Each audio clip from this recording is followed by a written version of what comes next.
محسن غریب لوگ بھی تنکوں کا ڈھیر ہیں، ملبے میں دب گئے تو کبھی پانی میں ڈوب گئے۔ ملک بھر میں جہاں توحید کی صدائیں بلند ہوتی ہیں، وہاں انسانیت کی دستگیری اور کمزوروں کے آنسوں پہنچنے کی آواز بھی سنائی دیتی ہے۔ ادارہ مرکز توحید آج ایک چراغ امید بن کر جلال پور پیروالا کے افق پر روشن ہونے والا ہے۔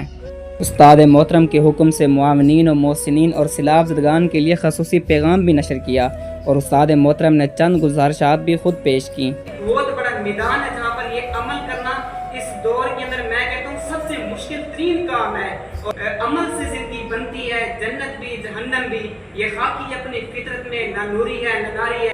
آخر میں شکریہ ادا کرتا ہوں اپنے معاونین محسنین کا، خاص کر ابو ریحان بھائی، فضلاء، علماء، خطباء، حفاظ جو ہم نے ادھر تیار کیے تھے۔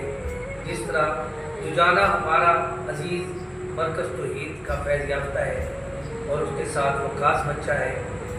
جلال پور پیروالا میں استاد محترم نے ہر ایک مستحق کو خود بلا کر ان کی خواہش کے مطابق سامان مہیا کیا گیا، حتیٰ کہ کسی کو انتظار کی زحمت بھی نہ دی۔ جہاں ہاتھوں کو ضرورت کا سامان ملا، وہیں دلوں کو ایمان کی ضیافت بھی نصیب ہوئی۔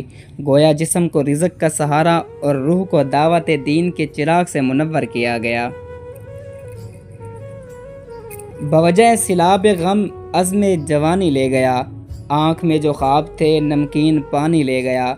خود فراموشی کا ریلا پہلے بھی آیا، مگر اب کے جو آیا تو سب یادیں پرانی لے گیا۔